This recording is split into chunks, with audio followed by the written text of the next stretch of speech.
couldn't let you go without talking about the quotable Mike Gundy. And I just wondered, with the way the Big 12 has gone, is Mike Gundy's best years behind him or ahead of him? My guess is they're behind him. I was on furlough the week that he held his press conference, so I was happy about that. So I didn't have to delve into that too much. You don't mullet. He doesn't like it. Yeah. When I first got here, people would tell me that Oklahoma State is Oregon. That's what their comparable is, because they had the basically big booster who's pumped all the money into it, and they have and they've got all the fancy uniforms, and that's where they're going. And I never believed that, and the reason I don't believe that, they don't recruit well enough to be Oregon.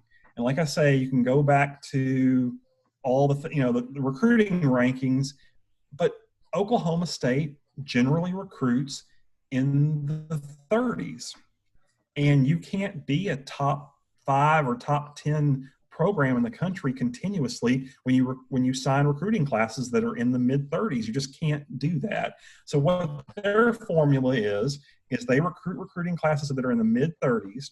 They try to recruit the top 5 to 10 level skill recruiting classes. So they bring in a star quarterback, bring in a star receiver, and run their offense around that, and then hope that they can coach up some of the other, some of the guys who are in the mid 30s to more like mid 20 guys.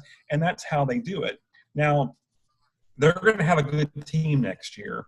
They have their quarterback back. They have their running back back. They have their, who was, in the Heisman Trophy conversation, a receiver who was in the Blitnikoff conversation. Those folks are all coming back.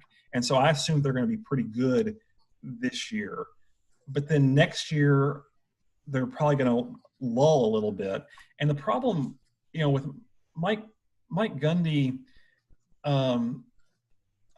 Mike Gundy is he's just kind of your garden variety control freak football coach.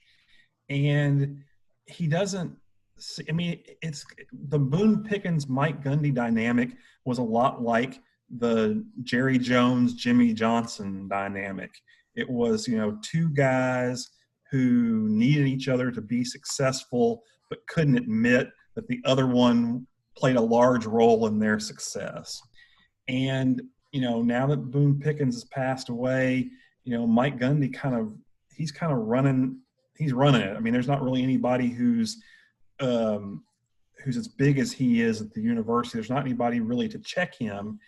But the thing is that Mike Gundy has enough, the press conference things like like what he did where he's is probably too fired up about guys coming back and not health focused enough. And then, the thing he did, I guess, a couple of years ago where he threatened reporters that he wouldn't let, anybody talk to him if they asked any questions about the receiver that transferred, or all the I'm a man, I'm 40 stuff.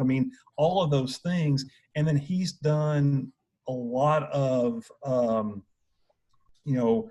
too much of, hey, Baylor's looking for a coach. Let me go, take a look, or Tennessee's looking for a coach, or Arkansas. And he's done a lot of that. And so what's going to happen, I think, is that he's going to, if he can't, say like this year, win the Big 12 and be in the playoff conversation, assuming we have a season, then if he has a lull the next year or the year after, he'll probably have a lot of people turn on him, and that'll be the reason. The reason will be not what his success level's been. The reason was that he was too easy to make eyes to other jobs, or he was too cranky sometimes in public forums, and that'll be his downfall eventually, I would think.